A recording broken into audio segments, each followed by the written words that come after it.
Να σας καλωσορίσουμε στη 4η συνεδρία του Φόρουμ Ενέργειας που συνδιοργανώνει το ΤΕ Τμήμα Δυτικής Ελλάδος με το Σύμβουλο Επιχειρήσεων και έχει ως θεματική ενότητα την παρουσίαση του εκπαιδευτικού και πληροφοριακού υλικού της αναπτυξιακής σύμπραξης TOPSA Ήλιος για την εγκατάσταση ανανεώσιμων πηγών ενέργειας και εξοικονόμηση ενέργειας. Θα παρακαλούσαμε για έναν σύντομο χαιρετισμό τον κύριο Νίκο Παπαδόπουλο στο βήμα. Έλα Νίκο, για να ξεκινήσουμε.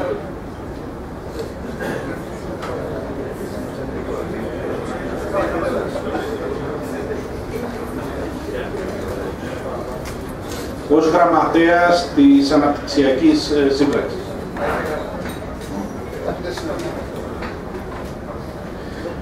Χαίρετε σε όλους. Είμαι ο γραμματέας του ΔΣ της Αναπτυξιακής Σύμπραξης. Το έργο θα σας το παρουσιάσουν οι συγκητές. Εγώ θέλω να ευχαριστήσω που συμμετέχετε σήμερα και ειδικά αυτούς που είναι οι ωφελούμενοι του έργου, που τους θέλουμε στη συνέχεια κοντά μας. Έχουμε σκοπό, αφού ολοκληρώσουμε ένα γρήγορο κόσμο με την επιμόρφωση, να τους προωθήσουμε σε απασχόληση είτε σε ελεύθερο επάγγελμα. Νομίζω ότι εσείς θα αξιολογήσετε την επιτυχία μας. Εγώ θέλω να ευχηθώ καλή επιτυχία στις εργασίες σας και θα είμαι εδώ γύρω για να ό,τι θέλετε να το λύσουμε. Ευχαριστώ. Ευχαριστούμε τον κύριο Παπαδόπουλο. Ένα σύντομο χαιρετισμό να κάνει και ο κύριος που κάθεται εκ δεξιών μου, ο κύριος Μπαχράς. Ναι, καλημέρα και από μένα. Ως μέλος της Αναπτυξιακής Σύμπραξης. Είμαι ο πρόεδρος του Οργανισμού Τοπικής Ανάπτυξης Δημαίων. Είμαι το νομικό πρόσωπο δημοσίου δικαίου του Δήμου Δυτικής Σαχαρίας. Ως εταίρος λοιπόν της αστικής μη κερδοσκοπικής εταιρείας Ήλιος, συμμετέχουμε και εμείς σε αυτό το πρόγραμμα που έχει ως σκοπό την απασχόληση ανέργων στην κατασκευή και συντήρηση και στην απασχόληση και την κατασκευή έργων, όπως είναι το έργο για το πρόγραμμα Ήλιος. Πρέπει εμείς σαν τοπικές κοινωνίες, εμείς δηλαδή οι ΟΤΑ, οφείλουμε να συμμετέχουμε σε τέτοιες συμπράξεις, ώστε να δίνουμε δυνατότητα σε ανέργους να είναι ωφελούμενοι από αυτά τα προγράμματα, να τους δίνουμε δηλαδή δυνατότητα στην απασχόληση και στην τεχνογνωσία. Εμείς λοιπόν συμμετείχαμε την πρώτη στιγμή που μας έγινε η πρόσκληση, δεχτήκαμε να πάρουμε μέρος, όπως και ο Δήμος Ερημάνθου, εκπροσωπώντας δύο διαφορετικούς δήμους του νομού Αχαΐας, και ευελπιστούμε και στην πορεία, εδώ οι αρμόδιοι θα σας παρουσιάσουν καλύτερα το πρόγραμμα, ευελπιστούμε στην πορεία να συνεχίσουμε να κάνουμε τέτοιες κοινοπραξίες, τέτοιες δράσεις, γιατί μόνο έτσι θα μπορέσουμε να προχωρήσουμε παραπέρα στις δύσκολες αυτές τις στιγμές που βιώνουμε και περνάμε η χώρα μας, η Ελλάδα σήμερα. Σας ευχαριστώ πολύ και είμαστε εδώ να σας ακούσουμε. Να ευχαριστήσουμε τον κύριο Μπαχά και σε κάθε περίπτωση να του πούμε ότι το Τεχνικό Επιμελητήριο Τμήμα Δυτικής Ελλάδος θα είναι αρρωγός σε οτιδήποτε ζητήσει ο Δήμος σας. Ας ξεκινήσουμε λοιπόν τις εισηγήσεις και στο βήμα να έρθει ο Ανδρέας Οτσιλήρας, ο οποίος θα κάνει μια ευρύτερη παρουσίαση το τι είναι το πρόγραμμα το TOPSA Ήλιος.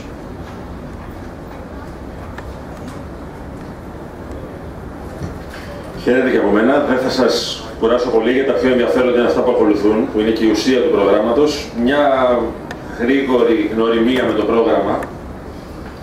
Θα κάνουμε και κάποιες σχετικά καινούργιες ειδήσεις. Λοιπόν, πολύ γενικά, επειδή κάποιοι από το ακροατήριο μπορεί να μην έχουν μια πρώτη τριβή με το τι σημαίνει TOPSA, τι σημαίνει αναπτυξιακή σύμπραξη, με τι απασχολείται ένα TOPSA, ένα τοπικό σχέδιο απασχόλησης, με την ενεργοποίηση και την κινητοποίηση τοπικών φορέων, στόχος και ευχή και προσπάθεια όλων όσων συμμετέχουν να δημιουργηθούν θέσεις απασχόλησης για ανέργους σε συγκεκριμένες περιοχές που ορίζονται σαφώς γεωγραφικά και σε συγκεκριμένες ενότητες, σε συγκεκριμένους κλάδους. κάθε τοπικό σχέδιο υλοποιείται με το σχεδιασμό κάθε τόψα υλοποιείται με το σχεδιασμό ενός τοπικού σχεδίου δράσης και τη σύσταση μιας αναπτυξιακής σύμπραξης, όπως λέγεται, που αφορά μια συγκεκριμένη περιοχή παρέμβασης. Τι είναι μια αναπτυξιακή σύμπραξη? Μια ομάδα φορέων. Ακαδημαϊκοί φορείς, εκπαιδευτικά ιδρύματα κατάρτισης, φορείς επιστημονικοί, οργανισμοί τοπικής αυτοδιοίκησης, αναπτυξιακές εταιρείες και σε ένα ποσοστό ιδιωτικός τομέας, όπου όλοι αυτοί συνεργάζονται για να μπορέσουν να υλοποιήσουν τις δράσεις του συγκεκριμένου έργου όπως έχουν προταθεί, αλλά το πιο σημαντικό είναι, νομίζω, συνεργάζονται και για να μάθουν να συνεργάζονται. Είναι πολύ σημαντικό ότι άνθρωποι και φορείς από τοπική αυτοδιοίκηση, από πανεπιστήμιο, το Τεχνικό Επιμελητήριο για παράδειγμα ή άλλα επιστημονικά σωματεία σε άλλα τόψα που υλοποιούνται σε όλη την Ελλάδα, είναι πολύ σημαντικό ότι μαθαίνουν μέσα σε όλο αυτό, πέρα από την άμεση ωφέλεια που έχει για τους ανέργους, για την κατάρτισή τους και για την όθηση προς την απασχόληση και τη δημιουργία θέσεων εργασίας, μαθαίνουν και το πώς από κοινού μπορούν να δημιουργήσουν δράσεις και μπορούν να πολλαπλασιάσουν τα ωφέλη σε σχέση με το να προσπαθούσε για το ίδιο πράγμα ο καθένας μόνος του. Τι είναι λοιπόν το τόψα Ήλιος που έχει συσταθεί από την δική μας αναπτυξιακή σύμπραξη? Ένα τοπικό σχέδιο για την απασχόληση ανέργων στην κατασκευή και τη συντήρηση ανανεώσιμων πηγών ενέργειας. Ο στόχος του είναι αυτός, η απασχόληση των ανέργων, σε εγκαταστάσεις, σε παρεμβάσεις εξοικονόμησης ενέργειας και η επαφή τους με τις επιχειρήσεις που ασχολούνται με το συγκεκριμένο κλάδο. Εντάσσεται, για να πούμε και το τυπικό και ουσιαστικό σκέλος, γιατί από εκεί χρηματοδοτείται, στο επιχειρησιακό πρόγραμμα ανάπτυξη ανθρώπινου δυναμικού του ΕΣΠΑ, με φορέα διαχείριση στην ενδιάμεση υπηρεσία διαχείρισης του επιχειρησιακού προγράμματος της Περιφέρειας Δυτικής Ελλάδας. Ποιοι είναι οι εταίροι του? Είναι το Τμήμα Δυτικής Ελλάδας του ΤΕΕ, είναι το Πανεπιστήμιο, είναι το ΚΕΚ της ΓΕΣΕΒΕ, ο Δήμος Ερημάνθου και ο Οργανισμός Τοπικής Ανάπτυξης Δημαίων. Όλο αυτό με συντονιστή τη διαδικασία ΑΕ. Το έργο ξεκίνησε τον Οκτώβριο 2013 και ολοκληρώνεται σε λίγους μήνες, τέλος Ιουνίου του 2015. Σε ποιους απευθύνεται το τόψα? Απευθύνεται το τόψα Ήλιος σε ειδικότητες που έχουν σχέση με το τομέα των ανανεώσιμων πηγών ενέργειας, δηλαδή μηχανική, πτυχιούχοι ΤΕΗ αντίστοιχων ειδικοτήτων, απόφοιτοι δευτεροβάθμιας εκπαίδευσης που έχουν όμως κάποιο πτυχίο από σχολή μαθητείας του ΑΕΔ, σε τεχνικά αντικείμενα και τεχνίτες που μπορεί να μην έχουν καταρτιστεί θεωρητικά σε προηγούμενο πλαίσιο, έχουν όμως επαγγελματική εμπειρία και αυτό είναι που τους φέρνει μέχρι εδώ. Συνολικά το έργο αφορά 100 ωφελούμενους. Έχω βάλει τη λέξη εισαγωγικά γιατί προσωπικά δεν μου αρέσει ως λέξη, το ωφελούμενοι. Αυτό είναι όμως η ορολογία του προγράμματος για να συνεννοούμαστε, είναι οι άνεργοι, τους οποίους το πρόγραμμα προσπαθεί αφενός να καταρτήσει και αφετέρου να τους οθήσει ως προς την αγορά εργασίας. Τι οδήγησε, προφανές είναι και αυτό που βλέπετε, τι οδήγησε στην πρόταση της σύμπραξης για την υλοποίηση του Ήλιος? Η διαπιστώση στον τομέα της ενέργειας, ότι από τη μία πλευρά, το βλέπετε και το ξέρετε οι περισσότεροι γιατί ασχολείστε στον χώρο, το επίπεδο και της ανεργίας, τα επίπεδα της ανεργίας και της ετεροαπασχόλησης είναι ψηλά και οι προοπτικές δεν είναι και ιδιαίτερα ευίωνες. Από την άλλη όμως πλευρά, δούμε και τη διεθνή πραγματικότητα, ο κλάδος της ενέργειας και συγκεκριμένα των ανανεώσιμων πηγών παραμένει ένας κλάδος αιχμής και απαιτεί συνεχώς από όλους όσους θέλουμε να ασχοληθούμε με το θέμα, απαιτεί συνεχώς παρακολούθηση των εξελίξεων. Άρα, ναι, είμαστε σε μια περίοδο που δεν είναι πολύ αισιόδοξα τα πράγματα, όμως αυτό δεν σημαίνει ότι πάμε να παρακολουθούμε τις εξελίξεις, τουλάχιστον στο κομμάτι της ενημέρωσης, της πληροφόρησης και της κατάρτισης. Να δούμε λίγο τι ακριβώς κάνει επιγραμματικά η αναπτυξιακή σύμπραξη. Αρκετά κομμάτια από αυτά θα τα δείτε και πιο αναλυτικά στην πορεία. Τι κάνει λοιπόν? Να δικτυώνει μεταξύ τους φορείς της σύμπραξης, αλλά και τη σύμπραξη ως θεσμική οντότητα με άλλες αντίστοιχες αναπτυξιακές συμπράξεις άλλων περιοχών που ασχολούνται με το ίδιο θεματικό πεδίο, με το θέμα της ενέργειας, παράγει εκπαιδευτικό και πληροφοριακό υλικό, δημιουργεί τοπικά κέντρα ανανεώσιμων πηγών ενέργειας και σημεία πληροφόρησης όπου και οι ωφελούμενοι του προγράμματος αλλά και όποιος άλλος θέλει μπορεί να ενημερωθεί για την κατάσταση στον κλάδο και να ενημερωθεί για πιθανές ευκαιρίες που υπάρχουν, απασχόλησης, επένδυσης, κατάρτισης ή οτιδήποτε άλλο. Επιμορφώνει μηχανικούς και ηλεκτροτεχνίτες με εφαρμογές εξ αποστάσεως εκπαίδευσης και e-learning στα συγκεκριμένα θέματα, πέρα δηλαδή από την κατάρτιση που έγινε σε συνεργασία με το ΚΕΚ της ΓΕΣΕΒΕ. Υπάρχει μια ενότητα που θα ξεκινήσει τώρα, έχει παραχθεί εκπαιδευτικό υλικό με στόχο και είχε αναπτυχθεί μια πλατφόρμα εξ αποστάσεως εκπαίδευσης για τους ωφελούμενους, για τους 100 ανέργους που συμμετέχουν στο πρόγραμμα. Καταρτίζει επιχειρηματικά σχέδια, γιατί ένας από τους στόχους δεν είναι μόνο να απασχοληθεί ο άνεργος ως υπάλληλος, αλλά είναι να δοκιμαστεί ή να μάθει τι σημαίνει το να αναπτύξει κάποια δική του επιχείρηση πιθανώς.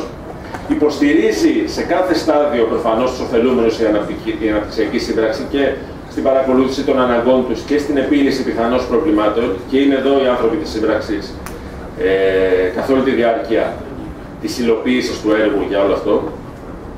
Παρέχει συμβουλευτική σε οποιοδήποτε θέμα, είτε για αυτούς που έχουν ξεκινήσει πρώτοι και θέλουν να ξεκινήσουν κάτι, είτε για αυτούς που σχεδιάζουν και έχουν συγκεκριμένες απορίες, παρέχει συμβουλευτική σε όλους τους τομείς και βέβαια, πολύ σημαντικό, ευαισθητοποιεί και συνεργάζεται με τον ιδιωτικό τομέα, με αυτούς δηλαδή που είναι εν δυνάμει φορείς, άνθρωποι που θέλουμε, που ασχολούνται ήδη με το τομέα της ενέργειας και που θέλουμε δυνητικά στους οποίους θέλουν να απασχοληθούν οι άνεργοι που συμμετέχουν στο έργο. Τώρα, ποια είναι τα καλά νέα?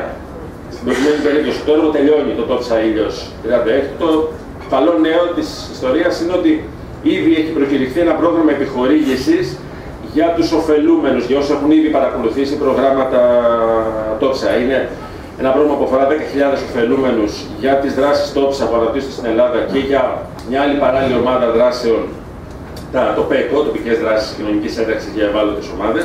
Το πρόγραμμα έχει ήδη προκηρυχθεί από τον ΟΑΕΔ, ήδη δέχεται τις πρώτες αιτήσεις και να δούμε τι αφορά.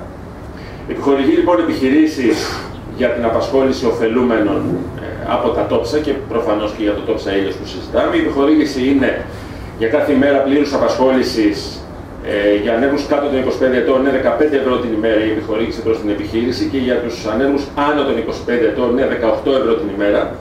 Και η συνολική διάρκεια για την οποία μπορεί να χρηματοδοτηθεί μια επιχείρηση για να απασχολήσει ωφελούμενους που έχουν παρακολουθήσει τις δράσεις ενός Τόψα είναι 4 μήνες. Το πλήρες πρόγραμμα υπάρχει στην ιστοσελίδα του ΟΑΕΔ και όποιος θέλει μπορεί να ενημερωθεί από εκεί. Δική μας πρόταση για πολύ καλύτερη ενημέρωση και άμεση επίλυση απορριών αλλά και οτιδήποτε άλλο μπορεί να αφορά είναι απευθείας επικοινωνία με την αναπτυξιακή σύμπραξη. Όσοι είναι ωφελούμενοι, όσοι εμπλέκονται με το Τόψα, τα έχουν αυτά τα στοιχεία. Σε αυτά τα στοιχεία θα μπορεί κάποιος να απευθυνθεί και για να δει πώς μπορεί να ξεκινήσει μια προσπάθεια να ενταχθεί στο πρόγραμμα ως εργαζόμενος σε κάποια από τις επιχειρήσεις που δεν ενδιαφερθούν, αλλά και παράλληλα να ενημερωθεί με οποιοδήποτε άλλο τρόπο για οτιδήποτε μπορεί να αφορά την αξιοποίηση της σχέσης που απέκτησε με το Τόψα και με όλους αυτούς τους φορείς. Τελειώντας κάτι εντελώς διαδικαστικό αλλά σημαντικό για τους ωφελούμενους, όσοι είστε εδώ, προς το τέλος του διόρου και στο τέλος του, πίσω ακριβώς θα μπορείτε να παραλαμβάνετε και τις βεβαιώσεις που έχετε για την παρακολούθηση του προγράμματος μέχρι τώρα. Νομίζω ότι αυτά είναι τα πιο βασικά που έχουμε να πούμε. Από εδώ και πέρα αρχίζει η ουσία του θέματος και νομίζω έχετε να ακούσετε πολύ πιο ενδιαφέροντα πράγματα. Σας ευχαριστώ πολύ.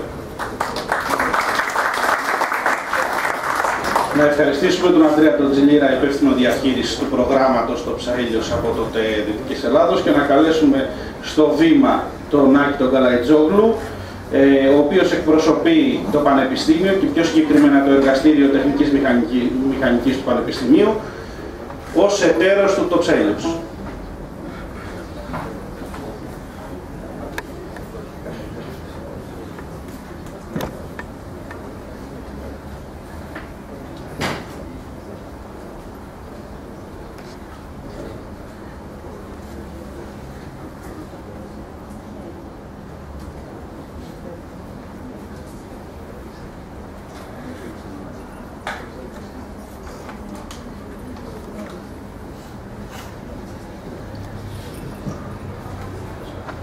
Καλησπέρα και από μένα. Καλαϊτζόγλου ονομάζομαι από το Εργαστήριο Τεχνικής Μηχανικής του Τμήματος Μηχανολόγων και Αεροναυπηγών Μηχανικών του Πανεπιστημίου της Πάτρας. Καταρχάς να ευχαριστήσουμε και εμείς από τη μεριά μας για την πρωτοβουλία και της Περιφέρειας και των Δήμων και του ΤΕΕ, καθώς και για την πρόσκληση που μας έκαναν για να συμμετάσχουμε ως εταίροι στην συγκεκριμένη σύμπραξη. Το Εργαστήριο Τεχνικής Μηχανικής τα τελευταία περίπου 10 χρόνια έπρεπε να κάνει κάτι το οποίο πιστεύει, το οποίο είναι η μείωση της απόστασης μεταξύ αυτού που είναι ένα πανεπιστημιακό εργαστήριο και του περιβάλλοντος του, δηλαδή των μηχανικών, της αναπομένουσας βιομηχανίας, γενικώς των επαγγελματικών δραστηριοτήτων.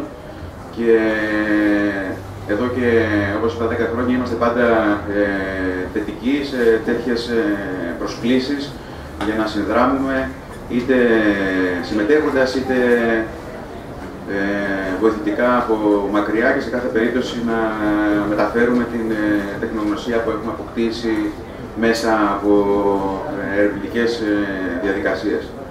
Κάτι που θεωρούμε ότι είναι πάρα πολύ σημαντικό και κάτι που θεωρούμε ότι πρέπει να γίνεται από όλα τα πανεπιστημιακά εργαστήρια, γιατί θεωρούμε ότι είναι η αναγκαία και ικανή συνθήκη για να υπάρξει γενικώς αυτό που λέμε ανάπτυξη, αριστεία, καινοτομία και ό,τι άλλο. Θα πω και εγώ λοιπόν μερικά λόγια για το Τόξα. Νομίζω ότι τα έχετε ξανακούσει. Με την επανάληψη όμως θα μαθαίνουμε καλύτερα.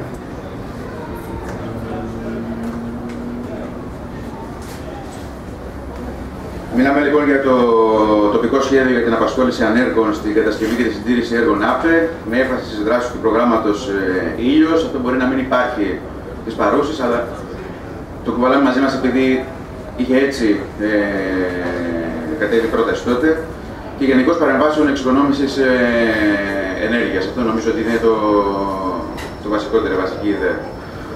Ο στόχος είναι η απασχόληση ανέργων στην περιοχή του Δήμου Ερημάνθου της Δυτικής Αχαΐας, στην κατασκευή εγκαταστάσεων του προγράμματος Ήλιος. Όπου βλέπετε πρόγραμμα Ήλιος, μπορείτε να βάλετε έργα γενικώς ΑΠΕ και σε παρεμβάσεις εξοικονόμησης ενέργειας.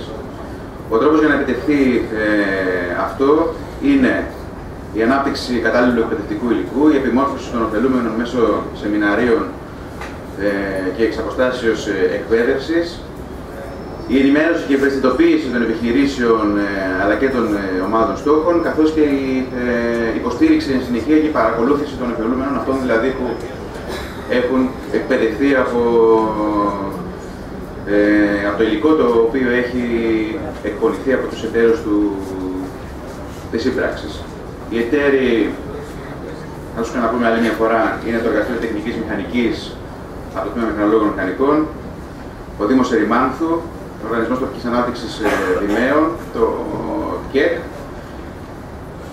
προφανώς το ΤΕΕ, Παράρτημα Δυτικής Ελλάδας, μαζί με το Πανεπιστήμιο είναι αυτοί οι οποίοι τεχνικά τροφοδοτούν την όλη διαδικασία, και ένας συντονιστής του προγράμματος, coordinator ας πούμε, η εταιρεία Διαδικασία ΑΕ. Εγώ θα σας μιλήσω περισσότερο για τις δράσεις στις οποίες συμμετέχει το Πανεπιστήμιο, το Εργαστήριο Τεχνικής Μηχανικής. Είναι δράσεις τις οποίες τις κάνει σε συνεργασία παρέα με το ΤΕΕ. Το Πανεπιστήμιο συμμετέχει στη δράση 4, όπου ουσιαστικά αυτό το οποίο γίνεται σε αυτή τη δράση και αυτό το οποίο είναι το output, το αποτέλεσμα, είναι η ανάπτυξη όλου του εκπαιδευτικού υλικού, καθώς και η ανάπτυξη της πλατφόρμας e-learning. Συμμετέχουμε επίσης στις δράσεις 10 και 11. Είναι δύο δράσεις οι οποίες είναι ίδιες. Η διαφορά είναι ότι στη μία δράση το αποτέλεσμα είναι η επιμόρφωση 40 μηχανικών, ενώ στη δράση 11 το αποτέλεσμα θα είναι η επιμόρφωση 60 τεχνητών, κυρίως ηλεκτροτεχνητών. Επίσης συμμετέχουμε στη δράση 15, που ουσιαστικά εκεί τι κάνουμε, γίνεται η παρακολούθηση των απασχολούμενων, αυτών δηλαδή οι οποίοι έχουν ήδη εκπαιδευτεί, καθώς και εκεί θα λάβουν χώρα διάφορες δράσεις οι οποίες έχουν να κάνουν με ενέργειες διάχυσης και προβολής και ευαισθητοποίησης και γενικώς τέτοια activities, όπως είναι και το σημερινό. να τρέξουμε λιγάκι για το ποιες είναι οι εκπαιδευτικές ενότητες της δράσης 4, ποιο θα είναι δηλαδή το εκπαιδευτικό υλικό. Το εκπαιδευτικό υλικό αναπτύσσεται σε συνεργασία με τις ομάδες εργασίας του ΤΕΕ, του Τμήματος Δυτικής Ελλάδας και με το Πανεπιστήμιο. Άρα λοιπόν στο τέλος της ημέρας θα υπάρχει ένα εκπαιδευτικό υλικό το οποίο θεωρούμε ότι ακριβώς επειδή έχει αυτούς τους θεσμικούς φορείς ως αυτούς που το συνέταξαν, θεωρούμε ότι θα είναι κάτι το οποίο αφενός θα αφορά γνώση η οποία είναι σύγχρονη και αφετέρου οι ίδιοι οι θεσμικοί φορείς το κάνουν κάτι το οποίο είναι έγκριτο. Οι ενότητες λοιπόν υπάρχει μια ενότητα στην οποία θα γίνεται αναφορά για το εθνικό και το κοινοτικό νομικό πλαίσιο εν γέννη για τις ανανεώσιμες πηγές ενέργειας. Μια ενότητα θα κάνει λόγο για τους χάρτες δυναμικού, για το ενεργειακό ισοζύγιο, για τους δείκτες ενεργειακής έντασης. Θα υπάρχει συγκεκριμένος οδηγός εξοικονόμησης ενέργειας, τρόπων δηλαδή εξοικονόμησης ενέργειας. Η ιδιαίτερη μνήα γίνεται για τα όργανα των ενεργειακών μετρήσεων, ξεχωριστή ενότητα γι' αυτό. Υπάρχει ξεχωριστός οδηγός για τις τεχνολογίες ηλεκτροπαραγωγής από ΑΠΕ, καθώς και τεχνολογίες εξοικονόμησης ενέργειας συγκεκριμένα σε κτίρια. Είναι πάρα πολύ σημαντικό γενικώς το κεφάλαιο της εξοικονόμησης ενέργειας σε κτίρια. Όσοι παρακολούθησαν την χθεσινή μας ομιλία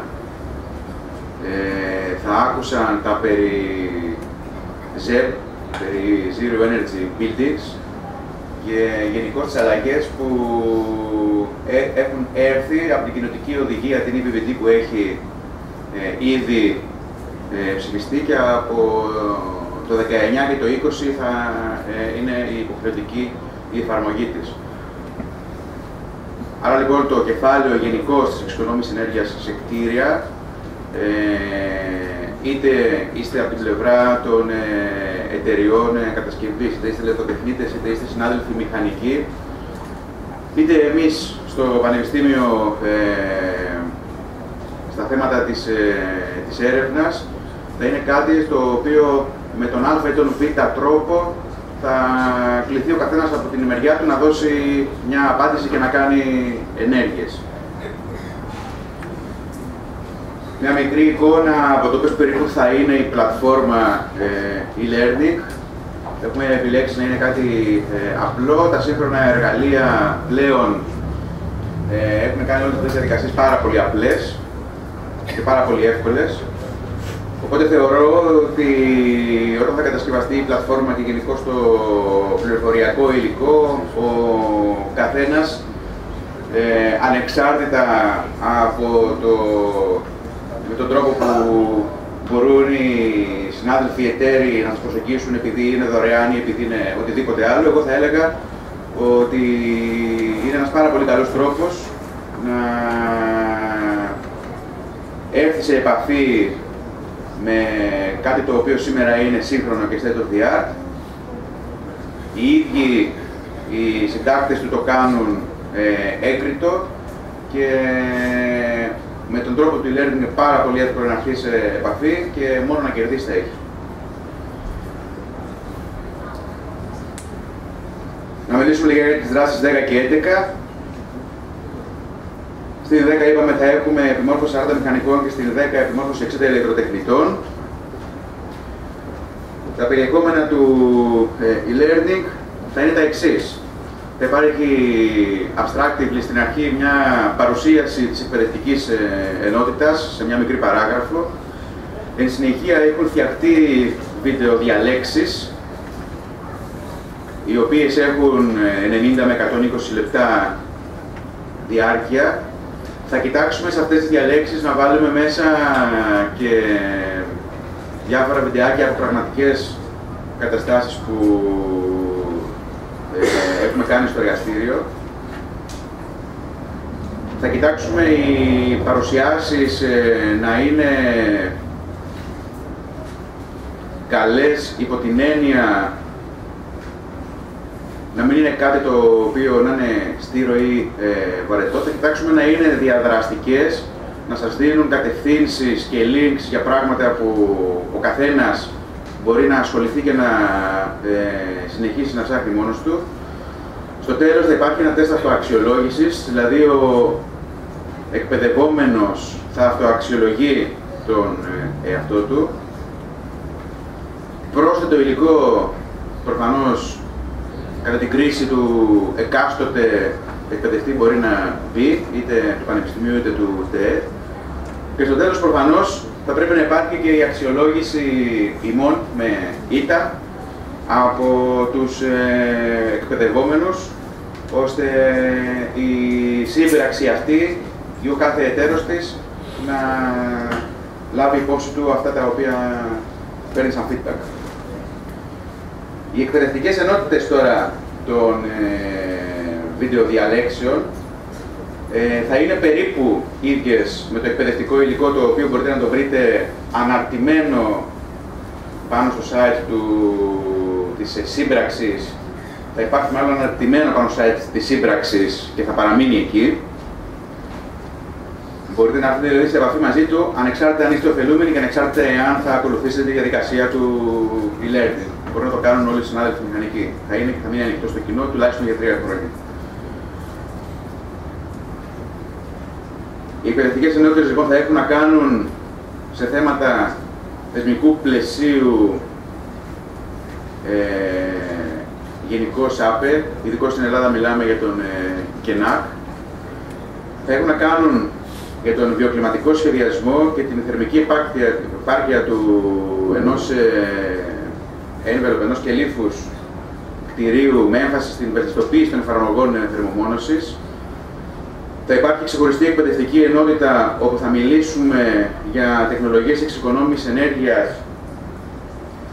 σε κτίρια και γενικώς σε ΙΤΑΜΗ συστήματα, τα γνωστά BEMS. Θα υπάρχει ξεχωριστή ενότητα για τεχνολογίες εξοικονόμησης ενέργειας σε ξενοδοχεία και βιομηχανίες. Προφανώς δεν γίνεται να απουσιάσει μια ξεχωριστή μεγάλη ενότητα για τα φωτοβολταϊκά.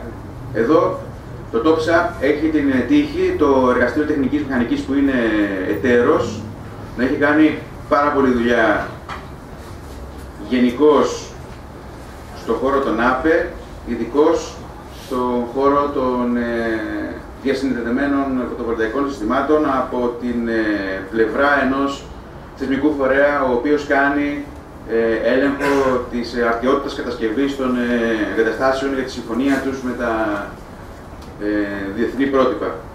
Θεωρούμε ότι είναι αρκετά καινοτόμα η δουλειά, γιατί ήταν κάτι το οποίο δεν γινόταν μέχρι να ξεκινήσει να το κάνει το Εργαστήριο Τεχνικής Μηχανικής, και εν συνεχεία είδαμε ότι το Εργαστήριο Τεχνικής Μηχανικής εν έτη 2011 ή 2012 μπορεί να είναι λιγάκι οξύμορο, αλλά ήταν το πρώτο εργαστήριο, ήταν ο πρώτος φορέας ο οποίος διαπιστέθηκε για να κάνει αυτό το πράγμα στην Ευρώπη. Μέχρι στιγμής δεν υπήρχε κάτι άλλο τέτοιο. Είναι λίγο οξύμορο, αλλά αυτό ήταν. Άρα λοιπόν, ειδικά στην εκπαιδευτική ενότητα για την εισαγωγή στα φωτοβολταϊκά συστήματα, κάτι το οποίο απασχολεί προφανώς τους περισσότερους από τους ωφελούμενους αλλά και τους συνάδελφους μηχανικούς, υπάρχει η ευκαιρία να έρθει κάποιος σε επαφή με πάρα πολύ καλή πληροφορία. Θα μιλήσουμε λοιπόν για τη διαστασιολόγηση των συστημάτων αυτών, για best practices στον σχεδιασμό, για το πώς μπορούμε να βελτιώσουμε την ενεργειακή παραγωγή. Θα μιλήσουμε για τεχνικές κατασκευής, θα μιλήσουμε για τον έλεγχο αυτών των εγκαταστάσεων, για το πώς γίνεται και το τι πρέπει να λαμβάνει η χώρα στη συντήρηση. Μην ξεχνάμε πως αυτές οι εγκαταστάσεις είναι ουσιαστικά κάποιες, και από τα πρότυπα έτσι και από την νομοθεσία αντιμετωπίζονται ή θα έπρεπε να αντιμετωπίζονται σαν μονάδες βιομηχανικές, οι οποίες παράγουν ηλεκτρική ενέργεια και ότι θα ζήσουν τουλάχιστον 20-25 χρόνια. Αυτές λοιπόν οι εγκαταστάσεις έχουν ανάγκη από operation και maintenance και είναι υπηρεσίες οι οποίες θα συνεχίσουν να υφίστανται για 20-25 χρόνια, αλλιώς θα συνεχίσουν να υφίστανται αυτές οι εγκαταστάσεις. Δεν σημαίνει λοιπόν ότι επειδή σταμάτησε η διαδικασία της κατασκευής φωτοβολταϊκών εγκαταστάσεων για διάφορους λόγους που δεν απασχολούν εμάς τους μηχανικούς και τους τεχνικούς. Σταμάτησε δηλαδή αυτή η booming αγορά της κατασκευής, δεν σημαίνει ότι εμείς οι μηχανικοί ή οι τεχνίτες ή τα εργολαβικά συνεργεία θα σταματήσουν να ασχολούνται με αυτό το θέμα. Μάλλον αυτοί είναι που θα συνεχίσουν να ασχολούνται για τα επόμενα χρόνια. Οπότε αυτές οι ευκαιρίες κατάρτισης είναι πάρα πολύ σημαντικές. Θεωρώ ότι θα δώσουν ένα πραγματικό συγκριτικό πλεονέκτημα στις διαδικασίες της συντήρησης που θα ακολουθήσουν. Στο τέλος, θα υπάρχουν και δύο ξεχωριστές ενότητες. Μία από το ΤΕΕ και μία από το Πανεπιστήμιο, όπου η μία θα είναι πρακτική άσκηση σε εφαρμογή των μεθόδων εξοικονόμησης ενέργειας, καθώς και από το Πανεπιστήμιο πρακτική άσκηση σε εφαρμογές ΑΠΕ. Κατά τη διάρκεια της διαδικασίας της συμμετοχής στο e-learning θα υπάρχει και ένα μέσα εισαγωγικά back office, είτε θα μπορεί ο κάθε εκπαιδευόμενος να είναι σε μια επαφή με αυτόν ο οποίος έχει συντάξει το εκπαιδευτικό υλικό, να καταθέτει και να λύνει απορίες και προφανώς επειδή είναι τέτοια ευτυχώς για τους ωφελούμενους η μορφή τόσο του ΤΕΕ όσο και του Πανεπιστημίου, δηλαδή είναι κάποιοι θεσμικοί φορείς με στοιχεία παροχής υπηρεσιών μη ανταγωνιστικά. Τούτο σημαίνει ότι υπάρχει το βήμα και το link να εκφραστεί και οποιαδήποτε άλλη απορία, ανησυχία ή πρόβλημα υπάρχει και στην καθημερινή διαδικασία του καθενός από το χώρο της δουλειάς του.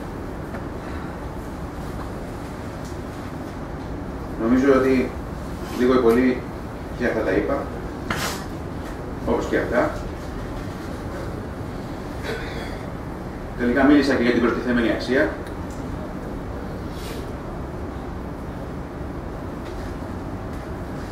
Όπως και τελικά πιστεύω ότι μίλησα και για αυτή τη διαφάνεια.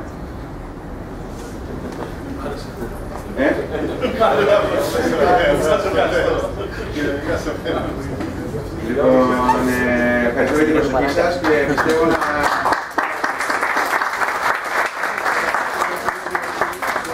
να ευχαριστήσουμε τον συνάδελφο Άκη Καλαϊτζόγλου από το Πανεπιστήμιο και τώρα θα σας παρουσιάσουμε το υλικό, το εκπαιδευτικό και πληροφοριακό έργο που έχει αναλάβει το Τεχνικό Επιμελητήριο Τμήμα Δυτικής Ελλάδος. Για τον λόγο αυτό θα παρακαλούσα να έρθει στο βήμα ο Φάνης ο Κοκμωτός, ο οποίος επί της ουσίας θα μας αναπτύξει το θεσμικό πλαίσιο στις ανανεώσιμες πηγές.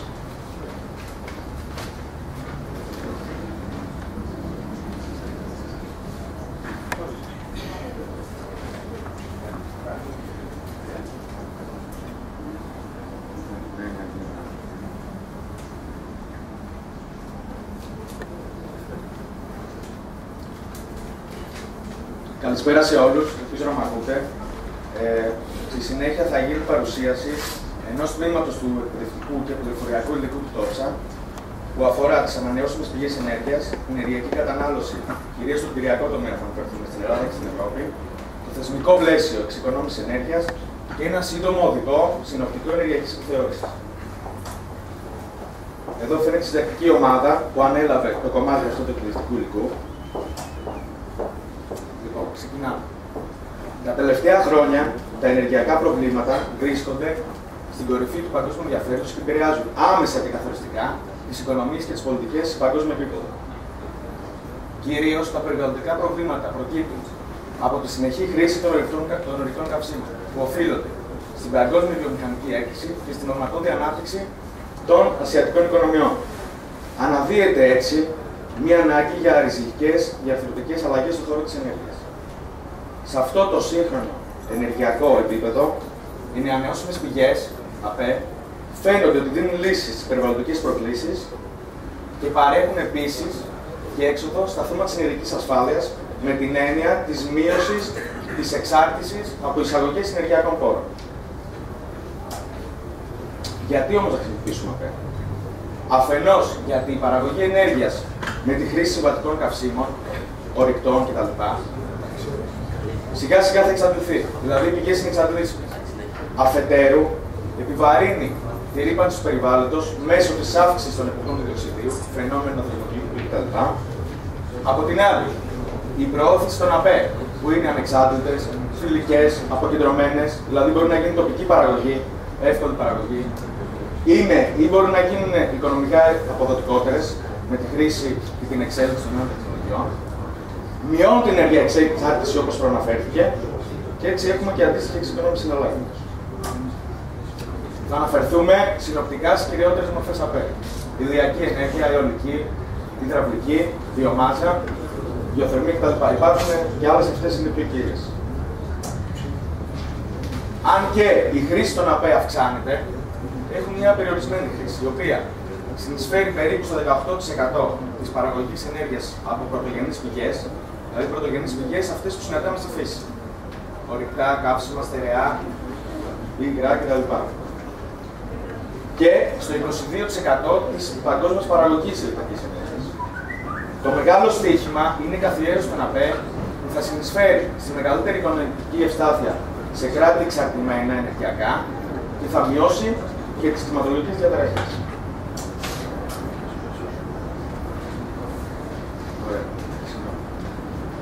Στα πλαίσια αυτά, στον ευρωπαϊκό χώρο υπήρξε η ανάγκη καθιέρωσης μιας πολιτικής χαμηλής κατανάλωσης ενέργειας.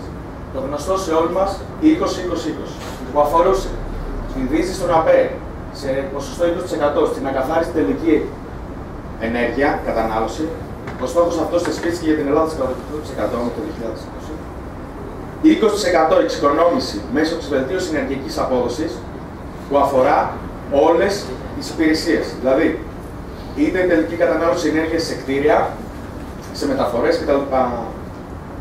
Και μείωση 20% των εκπομπών του διοξιδίου του άνθρακα σε σχέση με την επίπεδα πάντα 1990. Με απότερο στόχο να μειωθεί 40% στο 2030. Όσον αφορά τον ελληνικό χώρο, η πολιτική που ακολουθήθηκε με τον νόμο 3851 του 2010 καθόρισε τη συμμετοχή παραγωγής από ΑΠΕ στην τελική κατανάλωση στο 20%. Δηλαδή, ό,τι ενέργεια καταναλώνεται, το 20% θα είναι παραγωγή από ΑΠΕ.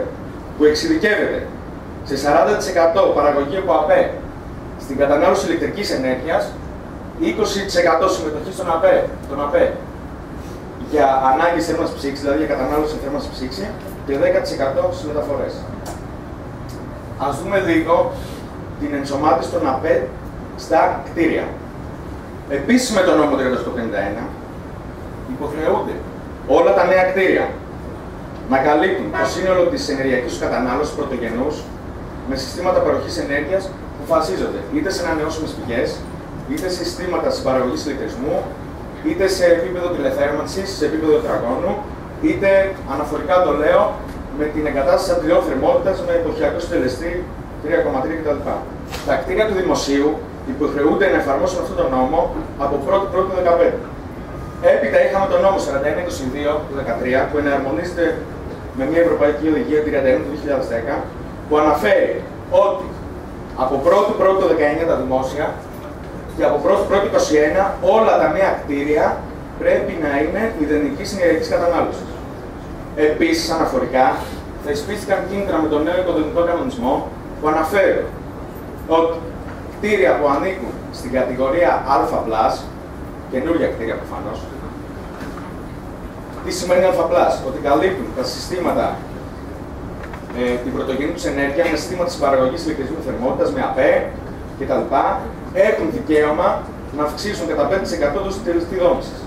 Και κτίρια που ανήκουν στην κατηγορία Α++, σχεδόν δηλαδή μηδενικής ενεργειακής κατανάλωσης, έως 10 κιλοβατόρες ανά τετραγωνικό μέτρο ανά έτος, έχουν δικαίωμα να αυξήσουν κατά 10% τους τελεστή δόμησης. Στην Ευρωπαϊκή Ένωση, ο κτηριακός τομέας, αυτός που μας ενδιαφέρει κυρίως, καταναλώνει σχεδόν το 40% της τελικής ενέργειας και ευθύνεται για το 36% των εκπομπών του διοξειδίου.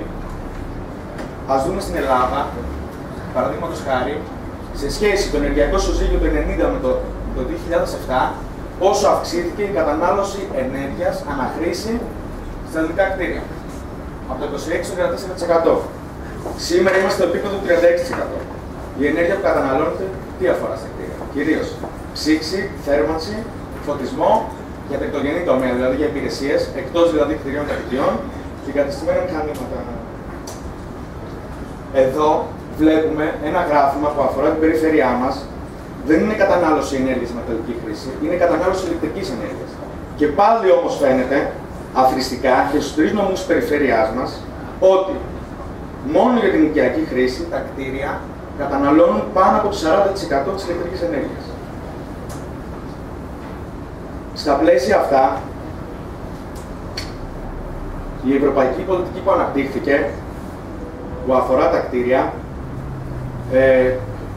με την 91 του 2002 οδηγία, που αφορά κυρίως τα κτίρια, ενεργειακή απόδοση των κτίριων, προέβλεπε πρώτα απ' όλα την έκδοση του πιστοποιητικού ενεργειακής απόδοσης για τα κτίρια, τον καθορισμό των ελάχιστων απαιτήσεων ενεργειακών, τις συστάσεις για βελτιώσεις στην ενεργειακή απόδοση, την τακτική επιθεώρηση εκτός των κτιρίων, λεβίτων, εγκαταστάσεων θέρμανσης, ψήξης και κλιματισμού. Η κοινοτική οδηγία τώρα 31 του 2010, που ήρθε να αναθεωρήσει την προηγούμενη, κύριες αναθεωρήσεις ήταν οι εξής. Κατάργηση του ορίου επιφάνειας των 1.000 τετραγωνικών για νέα και ριζικώς ανακαινιζόμενα κτίρια, που υποχρεούνται τη σύνταξη μελέτης ενεργειακής. Περιορισμός δημοσίων κτιρίων που υποχρεούνται την έκδοση ΠΕ από 1.000 σε 500 και από τον 7ο του 2015, του τρέχοντος έτους δηλαδή, σε 250. Και κυρίως ότι από 1η-1η του 19 τα δημόσια και από 1η-1η του 21 τα νέα κτίρια τα ιδιωτικά πρέπει να είναι κτίρια μηδενικής κατανάλωσης. Ο νόμος 3661 του 2008 ενσωματώνει την οδηγία του 2002 την Ευρωπαϊκή. Τι προβλέπει? Τη μείωση της κατανάλωσης στα κτίρια του τριτογενούς και των κατοικιών. Το 2010, στα πλαίσια του νόμου του 3661, εκδόθηκε ο κανονισμός ενεργειακής απόδοσης κτιρίων. Στους μηχανικούς, γνωστός ως ΚΕΝΑΚ. Τι ρυθμίζει?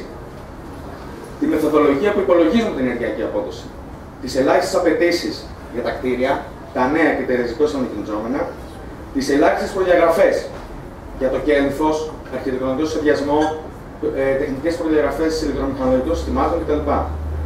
Καθορίζει το περιεχόμενο της μελέτης ενεργειακής απόδοσης, τη μορφή που θα έχει το πιστοποιητικό ενεργειακής απόδοσης, καθώς και τη διαδικασία που ακολουθείται, των ενεργειακών επιθεωρήσεων τόσο στα κτίρια, όσο και στους λέβητες και στις εγκαταστάσεις θέρμανσης, ψήξης και κλιματισμού. Γίνανε αρκετές αναθεωρήσεις στην ΚΕΝΑΚ. Ενδεικτικά αναφέρω την κυριότερη με την εγκύκλιο 1603, όπου καταργεί το όριο για τα 1.000 τετραγωνικά σε 50, που υποχρεούνται και τη σύνταξη μελέτης και την έκδοση πέρα. Ας δούμε κάποια πράγματα συνοπτικά για την ενεργειακή επιθεώρηση που ενσωματώνεται στο ΚΕΝΑΚ. Και περαιτέρω για την έκδοση του πιστοποιητικού που συνοδεύει την επιθεώρηση. Η έκδοση του πιστοποιητικού καθορίστηκε ως υποχρεωτική για όλα τα νέα ή ριζικώς ανακαινιζόμενα κτίρια, εκδίδεται από τον ενεργειακό επιθεωρητή στην ειδική υπηρεσία επιθεωρητών ενέργειας. Ο ενεργειακός επιθεωρητής Τα προσόντα του καθορίζονται από το κιάτομα το περιοδικό 100%. Είχαμε μια αναθεώρηση όσον αφορά τα προσόντα, τα οποία καταργούν την προϋπηρεσία με ένα ΦΕΚ το άρθρο 18 του 2013. Έχει ισχύει 10 χρόνια και για όλα τα νέα, είτε ριζικώς ανακαινιζόμενα κτίρια που υποχρεούνται, όπως είπαμε πριν, στη σύνταξη ΜΕΑ, πρέπει να έρθει το πιστοποιητικό και να επιβεβαιώσει τη ΜΕΑ. Σκοπός τώρα της ενεργειακής επιθεώρησης τι είναι? Να εκτιμήσει την κατανάλωση πρωτογενούς ενέργειας για τη θέρμανση, για την ψήξη, για τον αερισμό, τον φωτισμό, δηλαδή για κάθε τελική χρήση στο κτίριο. Να πιστοποιήσει και να κατατάξει το κτίριο ενεργειακά. Προχωράει στην έκδοση του ΠΕΑ, όπου είναι κατά κάποιο τρόπο, όχι κατά κάποιο τρόπο, κατά πληρωκτικό τρόπο, η ταυτότητα του κτηρίου ενεργειακή και προτείνει συστάσεις για τη βελτίωση ενεργειακής του απόδοσης. Αν χρειάζεται, δηλαδή αν κατατάσσει σε χαμηλή κατηγορία. Ας δούμε λίγο τα στάδια. Το πρώτο στάδιο είναι η ανάθεση της επιθεώρησης ενεργειακής από τον ιδιοκτήτη διαχειριστή του κτηρίου στον ενεργειακό επιθεωρητή. Όπου συμφωνούνται οι συμβατικές υποχρεώσεις του ενός προς τον άλλον. Π.χ. ο ιδιοκτήτης πρέπει να παράσχει όλα τα στοιχεία, μελέτες, σχέδια, αν είναι δυνατόν, και την πρόσβαση στους χώρους. Έπειτα γίνεται η ηλεκτρονική απόδοση του αριθμού πρωτοκόλλου. Δηλαδή, ο επιθεωρητής επισκέπτεται την ηλεκτρονική σελίδα του Building Cert, που είναι η ειδική υπηρεσία των επιθεωρητών ενέργειας. Προχωράμε στη συλλογή στοιχείων, μελέτες, σχέδια, μετρήσεις από λογαριασμούς, ανάγκες των χρηστών. Τέταρτο στάδιο, επιθεώρηση του κτηρίου. Αυτό είναι το πιο σημαντικό. Είναι η καταγραφή όλων των στοιχείων που αφορούν το κτίριο και η συμπλήρωση του σχετικού εντύπου.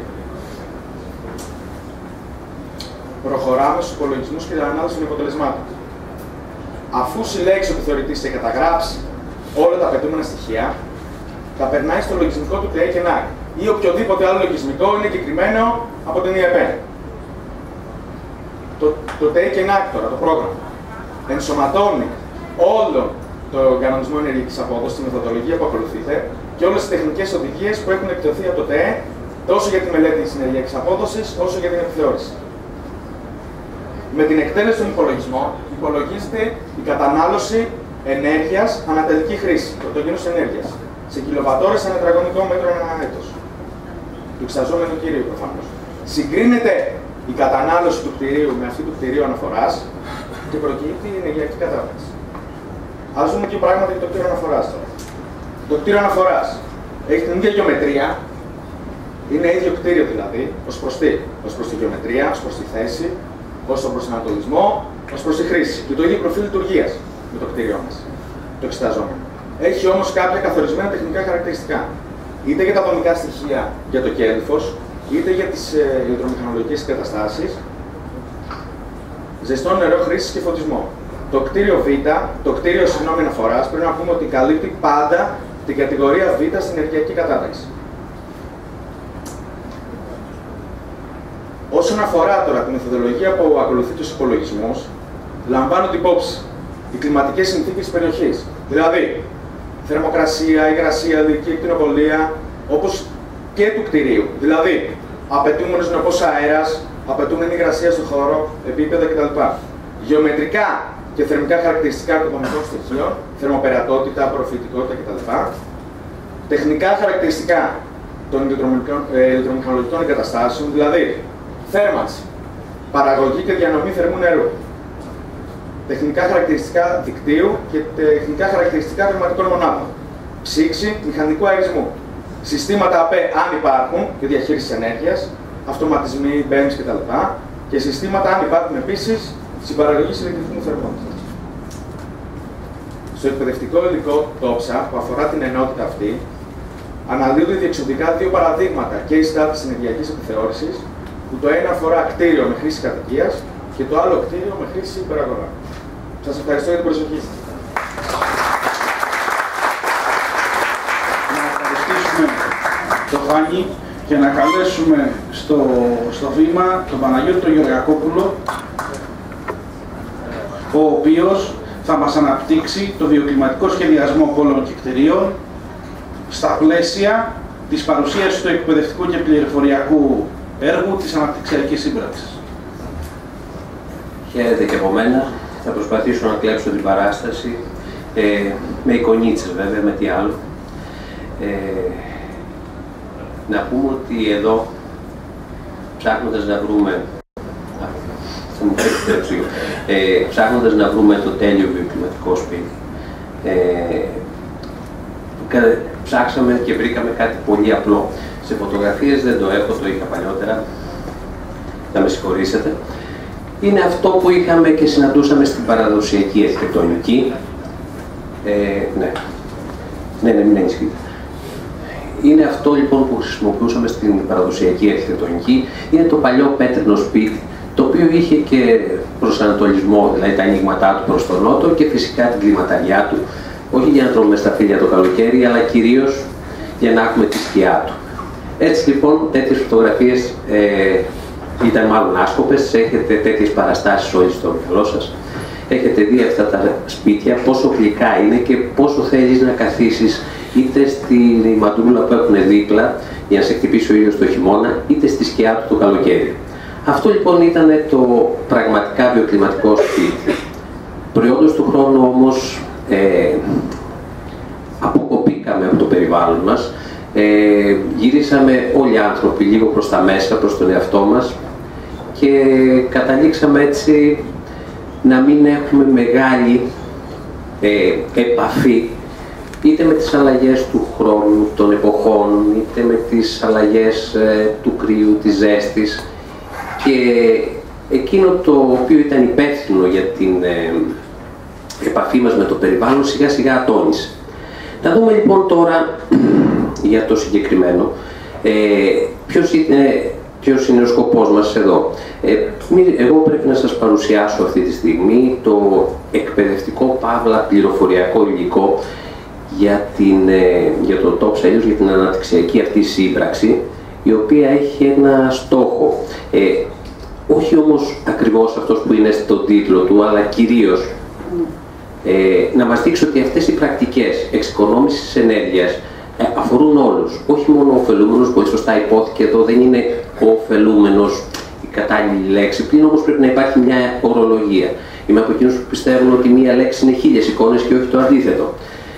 Έτσι λοιπόν, αν το ξεπεράσουμε αυτό λίγο, εδώ θέλουμε μια πρακτική. Εδώ θέλουμε κάποιους εργαζόμενους, όχι απασχολούμενους. Δεν νομίζω ότι έχει κανένας όρεξη για απασχόληση.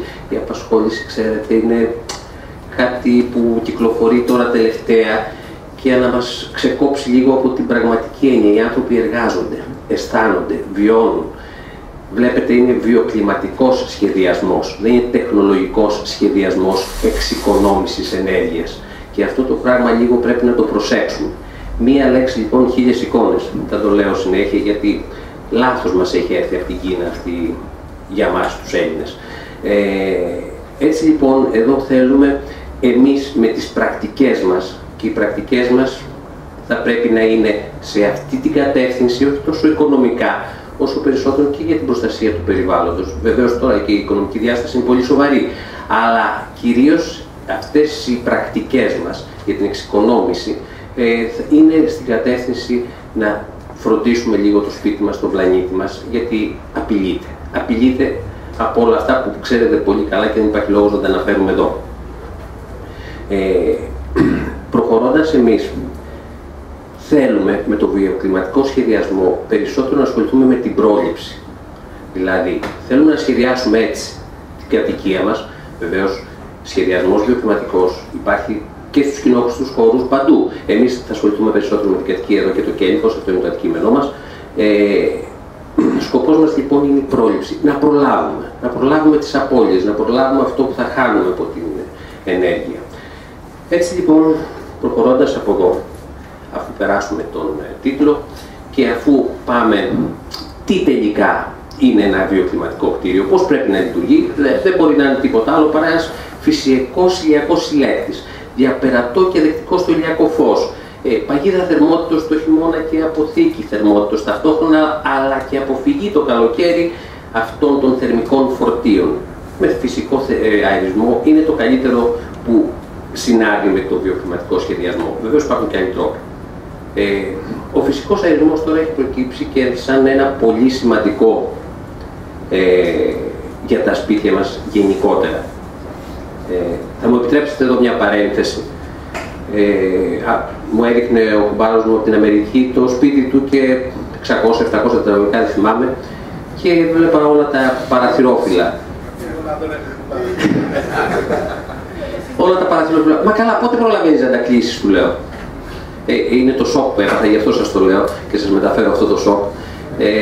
Δεν τα κλείνω, μου λέει, είναι ζωγραφισμένα. Μα πώς είναι δυνατόν, πώς σκιάζεται.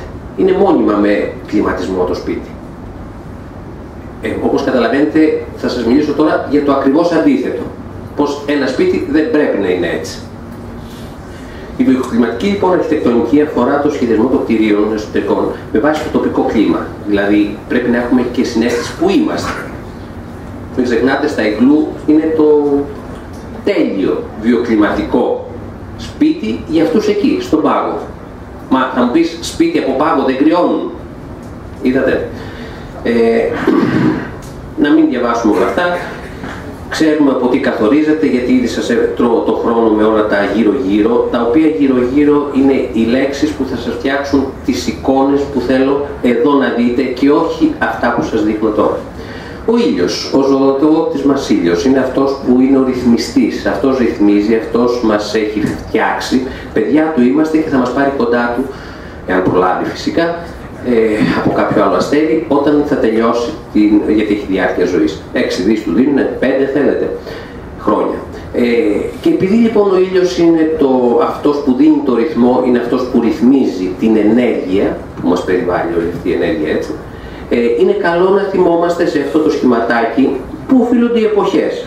Οι εποχές σφαλμένα κάποιοι ίσως νομίζουν ότι επειδή είναι σε ελλειπτική τροχιά, καλοκαίρι έχουμε όταν πλησιάζει πιο κοντά στον ήλιο η γη μας. Όχι, δεν είναι έτσι, οφείλεται στη μετάπτωση. Οφείλεται δηλαδή στον άξονα περιστροφής της γης και είναι σημαντικό αυτό γιατί θα το δούμε στη συνέχεια. Εάν έχουμε καλοκαίρι, είναι όταν στρέφει, φυσικά τα ξέρετε, είμαι σίγουρος, όταν στρέφει το κάτω μέρος και έτσι άνοιξε όταν δεν είναι κατακόρυφος και καλοκαίρι για τον επάνω ημισφαίριο στη συνέχεια.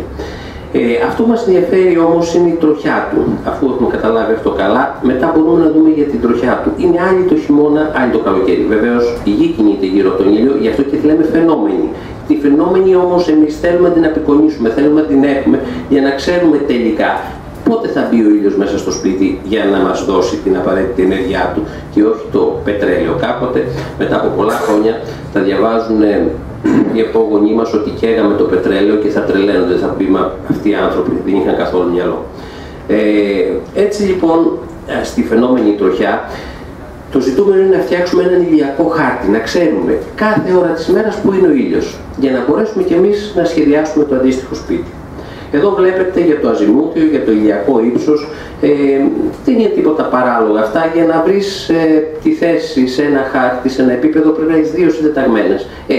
Εδώ αντί να έχουμε το χ και το ψ, έχουμε μία γωνία σε σχέση με τον νότο, πόσο απέχει από τον νότο ή από το βορρά, μπορείτε να πάρετε ό,τι θέλετε, και σε τι ύψος. Έτσι έχουμε σε κάθε θέση την τροχιά μας. Έχουμε δηλαδή πρώτα να κατασκευάσουμε που είναι το αζιμούθιο, που είναι το ηλιακό ύψος, και αφού τα βάλουμε αυτά στους χάρτες, παίρνουμε για κάθε μέρα, για κάθε ώρα που ακριβώς είναι ο ήλιος. Εδώ βλέπουμε τον συνηθισμένο ηλιακό χάρτη, βλέπουμε ότι στις 10 η ώρα το χειμώνα είναι εκεί, το καλοκαίρι στις 10 η ώρα είναι σε τέτοιο ύψος. Μα θα μου πείτε τέτοια λεπτομέρεια. Ναι, τέτοια λεπτομέρεια, και εδώ θα δούμε και κάτι άλλο. Θα δούμε γιατί μας χρειάζεται αυτή η λεπτομέρεια και πώς η τεχνολογία μας έχει βοηθήσει να το ξεπεράσουμε. Δηλαδή εδώ θα δούμε τώρα ένα βιντεάκι, ένα μικρό.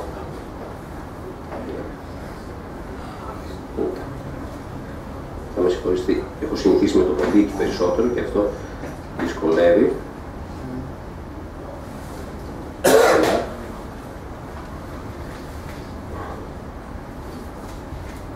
Εδώ λοιπόν όλη αυτή την ιστορία την έχουμε με σχεδιαστικά προγράμματα αποφύγει. Γιατί μπορούμε να πάμε σε ένα οποιοδήποτε σχετικό πρόγραμμα, να κάνουμε το σπίτι μας σε τρισδιάστατο, όπως λέμε, και να δούμε κάθε στιγμή πού ακριβώς θα είναι ο ήλιος, πού θα χτυπάει, κάθε ώρα της ημέρας. Εδώ έχω βάλει εγώ το ρολόι, δεν είναι στο πρόγραμμα, ήταν λίγο δύσκολο. Δηλαδή 8 και 20 σε αυτή την πλευρά του κτηρίου μας ο ήλιος βλέπει αυτό. Έχω εδώ τη σκίαση από το διπλανό και πράγμα που με εμποδίζει βέβαια να δεχτώ τον ήλιο μέσα στο σπίτι μου. Αυτό μπορούμε να το κάνουμε για όλες τις ώρες. Να σταματήσουμε εκεί που θέλουμε, βέβαια δεν μπορούμε να γκρεμίσουμε το σπίτι του διπλανού, μπορούμε όμως να φυτέψουμε δέντρα, μπορούμε να βάλουμε τέντες, μπορούμε να βάλουμε ή ξέροντας πού είναι τα διπλανά με τις μάσκες σχεδιασμού και ηλιασμού που θα κάνουμε, να βρούμε πού ακριβώς θα στήσουμε το δικό μας. Όπως είπαμε, σκοπός μας στο βιοκλιματικό σχεδιασμό είναι η πρόληψη. Βεβαίως ποτέ δεν ξέρεις τι θα σου φυτρώσει δίπλα. Εδώ έχουμε μία δυτική πλευρά, εδώ βλέπουμε τον ήλιο. Όλα αυτά τα κάνει το σχεδιαστικό πρόγραμμα. Εγώ του έβαλα το μοντέλο μέσα και δίνοντάς του την τροχιά του ήλιου βέβαια για κάθε περιοχή. Δεν είναι τόσο δύσκολο, απλώς θα του πληκτρολογήσω τις συντεταγμένες, το γεωγραφικό πλάτος και το γεωγραφικό μήκος. Εδώ έχουμε την ανατολική και νότια πλευρά. Θα μου πείτε, μα έτσι γίνονται όλα τα σπίτια πλέον. Καλό είναι ο σχεδιασμός να ξεκινάει και έτσι, για να ξέρουμε τελικά τι ήλιο θα έχουμε. Όπως βλέπετε εδώ είναι ηλιόλουστο, από τις 9 στις 10 η ώρα το χτυπάει ο ήλιος, μπορούν να περάσει μέσα. Αν ξέρουμε ότι ο ήλιος θα είναι εκεί, αν ξέρω ότι κάπου δεν θα το βλέπει ποτέ ήλιος, μπορώ να πάρω κάποια μέτρα περισσότερα. Έτσι λοιπόν, έχουμε και στην νότια και δυτική, μη σας κουράζω, μπορούμε να βρούμε σε κάθε στιγμή τι βλέπει ο ήλιος στο σπίτι μας και τι όχι. Μα μου πεις λύσαξες με αυτόν τον ήλιο. Ναι, παλιά λέγανε, και πρέπει να το προσέξουμε αυτό, σπίτι που δεν το βλέπει ο ήλιος, το βλέπει ο γιατρός. Και πράγματι έτσι είναι. Ο ήλιος εκτός από την ενέργεια έχει και τις υπεριώδεις ακτίνες, οι οποίες αποστηρώνουν το περιβάλλον γενικότερα και καταστρέφουν πολλά μικρόβια. Μα θα μου πείτε, πρέπει να τα ξέρουμε όλα αυτά. Δεν πειράζει, όσο περισσότερο αυτό το καλύτερο. Δεν χάνουμε τίποτα με τη γνώση. Αυτό τώρα να το βγάλουμε. Συγγνώμη λίγο για την καθυστέρηση, αλλά έξοδος. Είδατε άμα έχει συνηθίσει με το ποντίκι. Ξαναγυρνάμε λοιπόν πάλι πίσω στις διαφάνειές μας, αφού είδαμε ότι έχουμε τη δυνατότητα για να έχουμε όλα αυτά άνετα. Εδώ είναι οι μάσκες σχεδιασμού.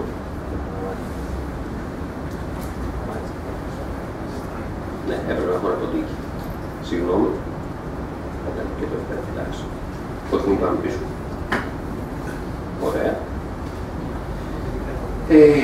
Και εδώ, να πάμε λίγο πίσω. Φτιάξαμε λοιπόν τις μάσκες σχεδιασμού που δεν είναι τίποτα, έχουν αυτό το περίεργο, μα δεν είναι τίποτα, απλώς ποιος από τους διπλανούς μας σκιάζει το οικόπεδό μας εκεί που θα κτίσουμε. Αυτά είναι λοιπόν αυτά που μας απασχολούν. Και είναι αυτά που εφαρμόζουμε συνήθως και αυτά πρέπει να εφαρμόζονται σε δημόσια κτίρια. Αυτά εφαρμόσαμε και σε κάποια δημόσια κτίρια σε σχολεία που είχαμε στο Δήμο Δυτικής Αχαΐας. Εδώ είναι η θερμότητα και μετάδοση θερμότητας και θα μου πείτε γιατί να μας απασχολεί. Είναι πολύ σημαντικό όμως να ξέρουμε τι ακριβώς είναι η θερμότητα.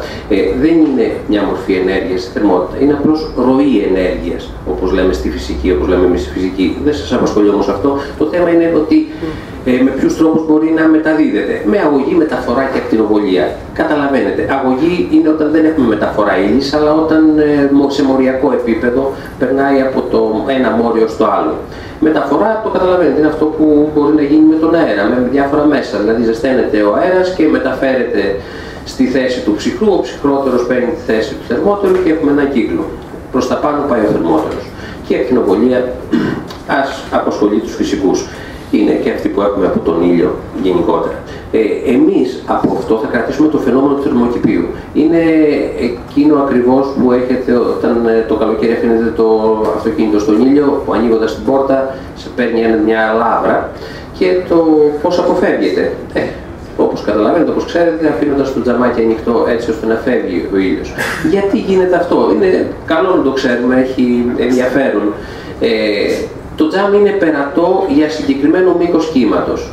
Μπαίνει μέσα λοιπόν ο ήλιος. Όταν τώρα ζεσταθούν όλα τα αντικείμενα που είναι μέσα σε αυτό το χώρο που μπήκε ο ήλιος από το τζάμι, εκπέμπουν και αυτά με τη σειρά τους ακτινοβολία. Μόνο που αυτή τη φορά η ακτινοβολία είναι μεγαλύτερου μήκους κύματος και είναι αδιαφανές το τζάμι για αυτήν τη μεγαλύτερου μήκους κύματος, τη μακροκύματη ακτινοβολία όπως λέμε.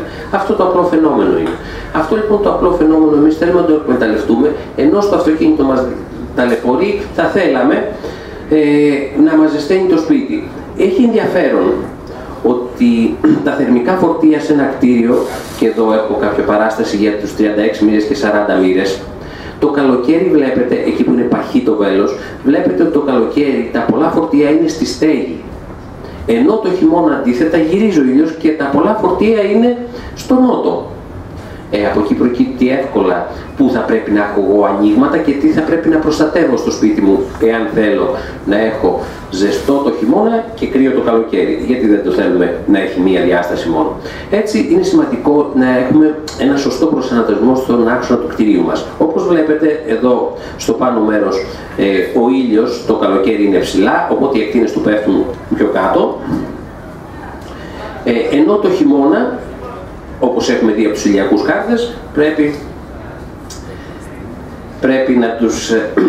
να έχουμε τα ανοίγματα προς τα κάτω για να μπαίνουν. Εδώ είναι η έβρεση του μέγιστου ηλιασμού του κτηρίου. Είναι δηλαδή, όπως το μελετάμε, από ποιο διάστημα θα μπαίνει ο ήλιος στο σπίτι μας.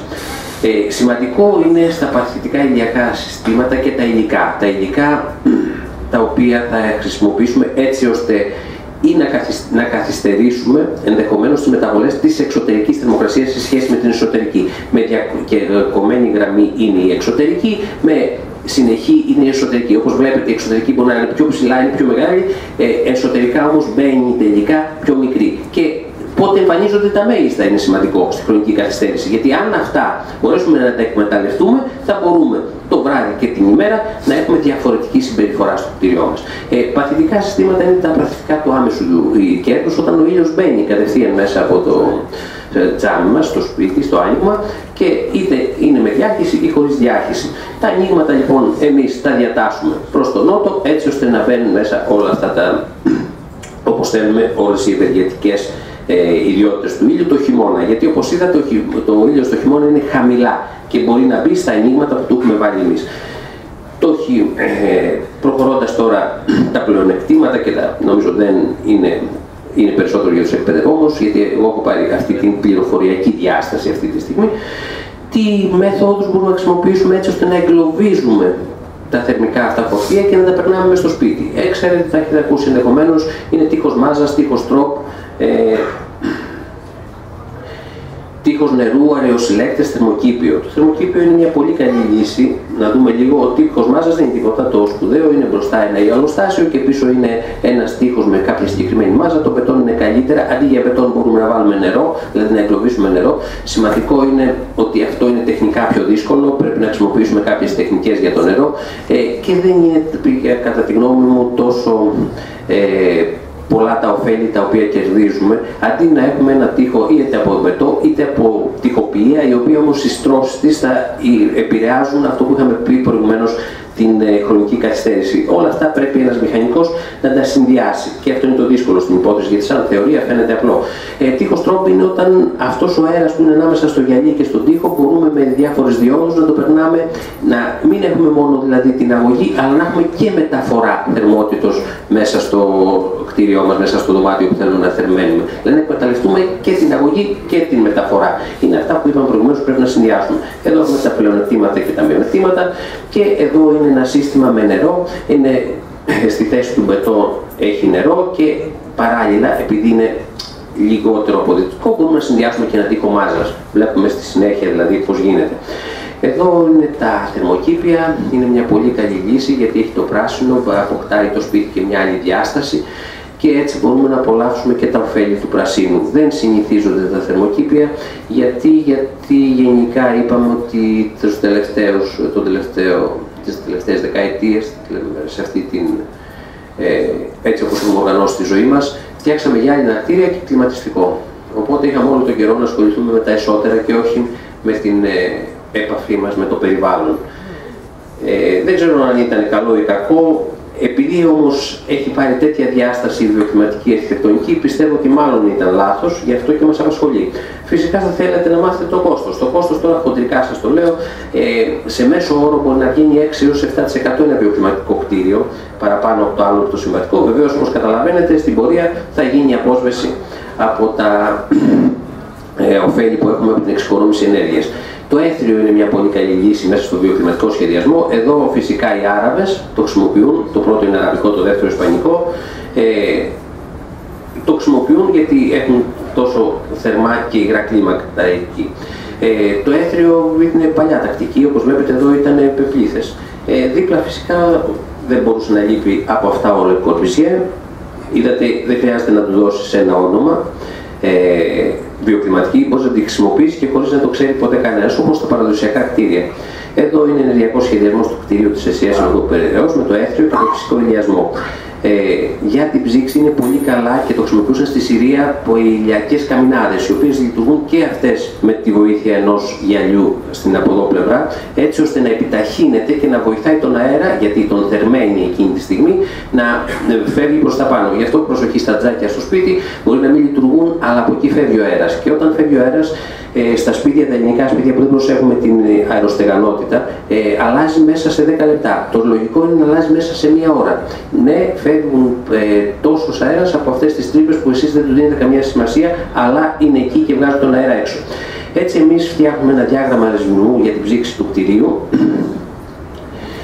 και κατακόρυφο και οριζόντιο, σας τα περνάω λίγο γρήγορα όλα αυτά, για να ξέρουμε από πού θα μπει ο αέρας, πώς μπαίνει, πώς βγαίνει, και μπορούμε να το βοηθήσουμε με ανεμιστήρες για το φυσικό του δροσισμό και να μην έχουν τόσα ωφέλη όσο πουλάνε κλιματιστικά. Προχωρώντας εδώ, βλέπετε πλατείες. Όχι, δεν είναι πλατείες. Είναι φυτεμένα δώματα. Είναι αυτό που έχουν βάλει στις ταράτσες τους ο ΙΠΑΠ και η ΣΑΠ. Έτσι θα μου πείτε, μα τι, για να βγαίνουν βόλτα και να πίνουν τον καφέ τους? Όχι τόσο πολύ. Όπως καταλαβαίνετε, δροσίζει το κτίριο. Εδώ στην Ελλάδα το μεγαλύτερο πρόβλημα που έχουμε είναι στο δροσισμό. Γι' αυτό από blackout πότε κινδυνεύουμε? Όχι το χειμώνα, το καλοκαίρι, που λειτουργούν όλα τα κλιματιστικά, ιδίως σε καύσωνες, οπότε εκεί είναι το μεγάλο πρόβλημα και εκεί είναι η αγωνία της ΔΕΗ, αν θα έχει blackout και όχι το χειμώνα. Εδώ λοιπόν αυτό που βλέπετε δεν είναι πλατείες, είναι φυτεμένα δώματα. Τα φυτεμένα δώματα, εδώ έχουμε τι πάχος χώματος πρέπει να έχει για κάθε βλάστης που θα χρησιμοποιούμε. Ναι, βλέπετε δέντρα και μεγάλους θάμνους, αλλά βλέπετε και πόσο ύψος έχει, σχεδόν 1 μέτρο. Κατασκευή φυτεμένου δώματος, πώς ξεκινάει, αφού το κάνουμε, βλέπετε αυτές τις φωτογραφίες, είναι κατατοπιστικές, να μην σας κουράζω. Βλέπετε πώς μπορούμε να το κάνουμε στην ταράτσα του σπιτιού μας, έναν πολύ ωραίο κήπο. Αυτό γίνεται. Και φυσικά τα δημόσια βιοκλιματικά κτίρια, τα οποία είναι και κατασκευή, υποκατασκευή. Βλέπουμε εδώ στο πρώτο δημοτικό κάτω Χαΐας, στο Ινάσιο Λουσικών, το δημοτικό Λάπα, 3 φωτογραφίες. Βλέπετε, ναι, απλές γραμμές. Το έφερα επίτηδες. Είναι απλές γραμμές αυτές που σχεδίασα, δεν είναι τίποτα στο φοβερό. Γίνανε απλά βέβαια για να μπορέσουν να τελειώσουν κάποτε. Ξέρετε, τα δημόσια έργα είναι μια μεγάλη ιστορία και δεν είναι εύκολο να περιγραφεί. Είναι απλά και λειτουργούν. Και αυτά τα κατατάξαν οι μηχανολόγοι. Επίτηδες έκαναν το σχεδιασμό και μετά τα έδωσαν στους μηχανολόγους να το κατατάξουν.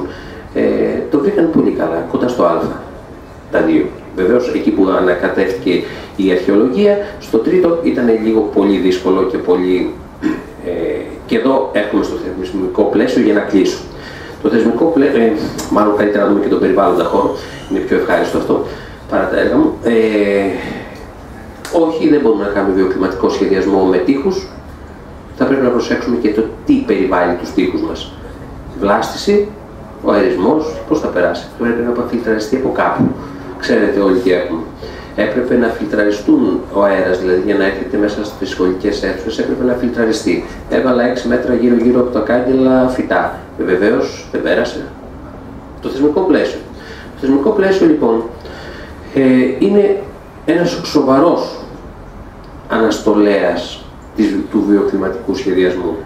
Δηλαδή, όταν συγκρουστεί με τοπικά ο βιοκλιματικός σχεδιασμός με το θεσμικό πλαίσιο, θα χάσει ο βιοκλιματικός σχεδιασμός. Διότι τα κτίρια μας τα διοδοτεί πολεοδομία. Τα διοδοτεί ένας υπάλληλος που παίρνει το γράμμα του νόμου και διαβάζει κανονικά και σου λέει: κύριε, εδώ οι προδιαγραφές είναι να μπει ένα στέγαστρο για να κάνουν γυμναστική τα παιδιά στο σχολείο.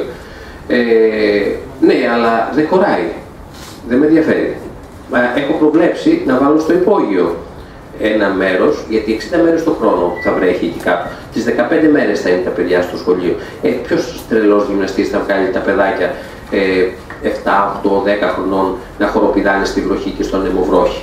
Θα πάνε μέσα στην αίθουσα. Θα πάνε μέσα στην αίθουσα να τους δείξει πώς λειτουργεί το σώμα, πώς να προφυλάσσουν τις αρθρώσεις τους, τις μέσεις τους. 1002 πράγματα έχει να δείξει ένας γυμναστής στα παιδιά. Στην τελική να βάλει και 2 στρώματα κάτω και να κάνουν και καμιά κολοτούμπα.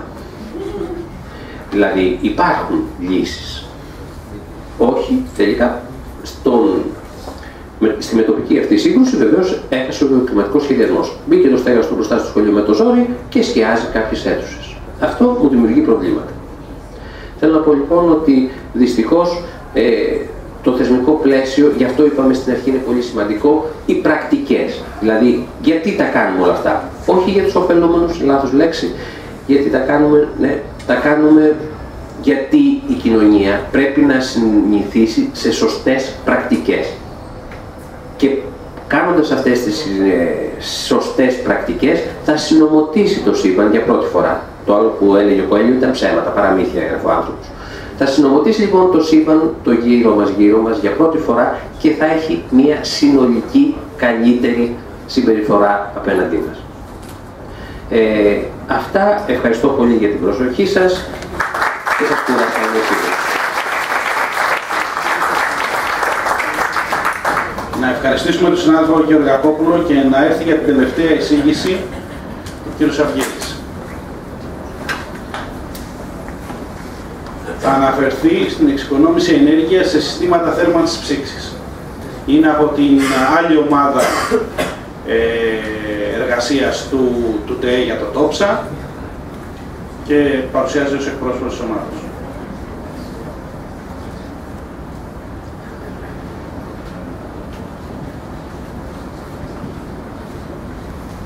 Καλησπέρα σας και από μένα. Μαζί θα δούμε την εξοικονόμηση ενέργειας σε συστήματα θέρμανσης και ψήξης, τα αποτελέσματα της ομάδας μας. Ασχοληθήκαμε με την εξοικονόμηση στα συστήματα θέρμανσης και ψήξης κατοικίας, βιομηχανίας και στα ξενοδοχεία. Έχω βάλει περισσότερες πληροφορίες όσον αφορά τις κατοικίες, γιατί αφορούν την καθημερινότητά μας, και στο τέλος θα δούμε ένα παράδειγμα κόστους θέρμανσης σε μια κατοικία. Να δούμε λίγο ποια είναι τα δεδομένα σήμερα σε εθνικό επίπεδο. Το 89% των κτηρίων κατασκευάστηκαν πριν από το 1980. Η ημερομηνία, έτος, κατά την οποία ξεκίνησε να εφαρμόζεται ο κανονισμός θερμομόνωσης. Δηλαδή 3.700.000 κτίρια είναι θερμικά προστάτευτα, άρα ενεργοβόρα. Κατά συνέπεια υπάρχει τεράστιο δυναμικό εξοικονόμησης ενέργειας. Με μια απλή μέτρηση, αν εφαρμόσουμε θερμομόνωση σε όλα αυτά τα κτίρια, θα υπάρξει μια εξοικονόμηση ενέργειας κατά 42%. Μια σύντομη περιγραφή για τα συστήματα θέρμανσης. Το πιο συνηθισμένο σύστημα θέρμανσης περιλαμβάνει λέβητες, οι οποίοι παράγουν ζεστό νερό, κυκλοφορεί με τη βοήθεια κυκλοφορητών στο κατάλληλο σύστημα σωληνώσεων και καταλήγει στα θερματικά σώματα. Οι πιο συνηθισμένοι λέβητες στον αναδικό χώρο είναι οι λέβητες πετρελαίου, ξύλου, βιομάζας, υγραερίου. Τα τελευταία χρόνια έχουν υπάρξει αρκετές εγκαταστάσεις με αντλίες θερμότητας που συνδέονται κατά κύριο λόγο με fan coil και χρησιμοποιούνται για θέρμανση και για ψήξη. Όσον αφορά τα συστήματα ψήξης, το πιο συνηθισμένο και πιο δεδομένο σύστημα ψήξης είναι οι διαιρούμενες μονάδες, τα split units. Αυτές περιλαμβάνουν μια εξωτερική και μια εσωτερική μονάδα, οι οποίες συνδέονται μεταξύ τους. Οι διαιρούμενες μονάδες μπορούν να τοποθετηθούν τμηματικά σε ένα κτίριο, οπότε αυτό αποτελεί για τις διαιρούμενες μονάδες ότι είναι μια οικονομική λύση. Οι βιομηχανίες έχουν καταφέρει και έχουν κάνει εύκολες στην εγκατάσταση τις μονάδες αυτές και απλά ο τεχνικός χρειάζεται να κάνει μια τρύπα για να ενώσει την εξωτερική με την εσωτερική μονάδα. Οπότε μιλάμε για εύκολη τοποθέτηση. Ταυτόχρονα όμως, επειδή υπάρχει οικονομικός ανταγωνισμός στις βιομηχανίες για την παραγωγή, για τις πωλήσεις των μονάδων αυτών, έχουν μειώσει το κόστος κατασκευής, οπότε κατά συνέπεια έχουμε μεγάλο κόστος λειτουργίας των μονάδων και μεγάλο κόστος συντήρησης. Μια σημαντική παράμετρος για τις διαιρούμενες μονάδες είναι επίσης ότι η εξωτερική μονάδα έχει προκαλέσει αλλίωση των όψεων στα αστικά κέντρα και ταυτόχρονα έχει αυξήσει την ένταση του θορύβου, το επίπεδο θορύβου. Άλλο ένα σύστημα ψήξης είναι οι πολυδιαιρούμενες μονάδες, όπου μια εξωτερική μονάδα μπορεί να συνδεθεί με πολλές εσωτερικές μονάδες. Αυτό χρειάζεται να γίνει κατά την αρχική τοποθέτηση, κατά την κατασκευή της κατοικίας. Έχει ένα σημαντικό αρχικό κόστος, όμως κατά τη λειτουργία κάνουμε απόσβεση του εξοπλισμού και επιτυχάνουμε να μην έχουμε μεγάλο κόστος επέμβασης στις όψεις των πολυκατοικιών. Άλλα συστήματα ψήξης που παρατηρούνται σε μεγαλύτερες κτηριακές εγκαταστάσεις είναι τα VRV, οι κλιματιστικές μονάδες, που θα αναλυθούν στους ενδιαφερόμενους κατά τη διάρκεια του προγράμματος. Τι εννοούμε όμως εξοικονόμηση ενέργειας? Από ενεργειακή σκοπιά, η εξοικονόμηση ενέργειας μπορεί να περιλαμβάνει τα εξής. Πρώτον, τη χρησιμοποίηση της κατάλληλης μορφής ενέργειας. Χαρακτηριστικό παράδειγμα είναι η αντικατάσταση του πετρελαίου με ανανεώσιμες πηγές ενέργειας και κυρίως φωτοβολταϊκά. Δεύτερον, μείωση της καταναλυσκόμενης ενέργειας τελικής χρήσης, χωρίς αυτό όμως να συνοδεύεται με στέρηση της ενέργειας. Και τρίτον, βελτίωση του βαθμού απόδοσης στη χρήση της ενέργειας, μειώνοντας δηλαδή τις απώλειες κατά την παραγωγή της ενέργειας. Από οικονομική σκοπιά, η εξοικονόμηση της ενέργειας μπορεί να περιλαμβάνει είτε τη μείωση του κόστους ενέργειας ανά τετραγωνικά μέτρα θερμαινόμενης επιφάνειας, είτε υποκατάσταση ενέργειας ως συντελεστή της παραγωγής από άλλους συντελεστές, εργασία, κεφάλαιο, έρευνα και τεχνολογία. Ποιες είναι οι επεμβάσεις που χρειάζεται να κάνουμε για να αρχιστοποιήσουμε την ενεργειακή ζήτηση του κτηρίου, να το κάνουμε δηλαδή όσο δυνατόν περισσότερο αυτόνομο? Είναι να βελτιώσουμε τη θερμομόνωση του κτηριακού κελέφους, να ενσωματώσουμε τη ΣΑΠΕ στο κτίριο και να μειώσουμε τις ενεργειακές ανάγκες από συμβατικά καύσιμα και δι' το πετρέλαιο. Να δούμε λίγο κάποια απλά μέτρα που μπορούμε να έχουμε υπόψη για εξοικονόμηση ενέργειας στα συστήματα θέρμανσης. Καταρχήν, ο χρήστης πρέπει να κάνει συστηματική παρακολούθηση του συστήματος θέρμανσης και να καταγράφει θορύβους και οσμές. Όταν παρατηρούμε τέτοιες ενδείξεις, πρέπει να φωνάζονται οι τεχνικοί ώστε να κάνουν τις ανάλογες τεχνικές εργασίες για να αποφεύγονται οι απώλειες στο σύστημα θέρμανσης. Ταυτόχρονα, ο χρήστης θα πρέπει να κάνει ορθολογική χρήση. Αυτό τι σημαίνει? Σημαίνει ότι θα πρέπει να προγραμματίσει σωστά τις ώρες λειτουργίας για την αποφυγή της σπατάλης ενέργειας. Μια θερμοκρασία που δημιουργεί συνθήκες άνεσης σε εσωτερικούς χώρους το χειμώνα είναι 21 βαθμούς. Και είναι σημαντικό να αναφέρουμε ότι κάθε αύξηση ενός βαθμού Κελσίου της θερμοκρασίας στους εσωτερικούς χώρους η μείωση μάλλον ενός βαθμού της θερμοκρασίας στους εσωτερικούς χώρους επιφέρει εξοικονόμηση της τάξης του 6%. Ταυτόχρονα, οι θέσεις που πρέπει να τοποθετούνται οι θερμοστάτες είναι πολύ σημαντικές. Πρέπει να αποφεύγουμε θέσεις κοντά σε παράθυρα, σε πόρτες, είτε κοντά σε εστίες θέρμανσης και ψήξης. Τα γραφεία που δεν χρησιμοποιούνται ή οι χώροι που έχουν μετατραπεί σε αποθήκες, καλό είναι να κρίνουμε το σύστημα θέρμανσης και κλιματισμού. Επιπλέον πρέπει να μην δουλεύουν ταυτόχρονα συσκευές θέρμανσης και ψήξης στον ίδιο χώρο. Επιπλέον, όλες οι επιφάνειες των εστιών θέρμανσης και ψήξης δεν πρέπει να καλύπτονται ώστε να διασφαλίζεται η απρόσκοπτη λειτουργία των συστημάτων. Ένα χαρακτηριστικό παράδειγμα είναι για εμάς τους μηχανικούς που πάμε και κάνουμε ενεργειακές επιθεωρήσεις. Βλέπουμε το κλασικό στα ελληνικά σπίτια, το σεμέντ πάνω στα σώματα καλοριφέρ. Και τέλος, υπάρχει δυνατότητα ενεργειακού κέρδους από βιοκλιματική σκοπιά, θέρμανση από ηλιακή ενέργεια μέσω υδροπινάκων. Κάποια άλλα απλά μέτρα που πρέπει να γνωρίζουμε για εξοικονόμηση ενέργειας στην ψήξη και στον κλιματισμό είναι ότι οι ιδανικές συνθήκες το καλοκαίρι στην ψήξη έχουμε περίπου 25 βαθμούς και ταυτόχρονα αύξηση της μείωση της θερμοκρασίας επιφέρει μεγάλη κατανάλωση ενέργειας. Η χρήση των μηχανημάτων που προτείνεται είναι με τεχνολογία inverter και έχει μετρηθεί ότι έχουμε περίπου 30% χαμηλότερη κατανάλωση σε σχέση με τα συμβατικά συστήματα ψήξης όταν χρησιμοποιούμε τεχνολογία inverter. Σχετικά με τον εξαερισμό, είναι πολύ σημαντικό να χρησιμοποιείται ορθά, ποσοτικά και χρονικά. Άσκοπη χρήση προκαλεί τεράστιες απώλειες στον κλιματισμό και στη θέρμανση. Να δούμε λίγο και τις τεχνικές εξοικονόμησης, να το πάμε λίγο σε πιο τεχνικό επίπεδο. Μια εγκατάσταση κεντρικής θέρμανσης θεωρείται επιτυχημένη όταν θερμαίνει σωστά και όσο πρέπει, καθώς επίσης εφόσον λειτουργεί οικονομικά και με ασφάλεια. Για να επιτευχθούν όλα αυτά, απαιτείται τα τεχνικά χαρακτηριστικά και τα μεγέθη, απαιτείται σωστή μελέτη, που πρέπει να περιλαμβάνει τα εξής. Τα τεχνικά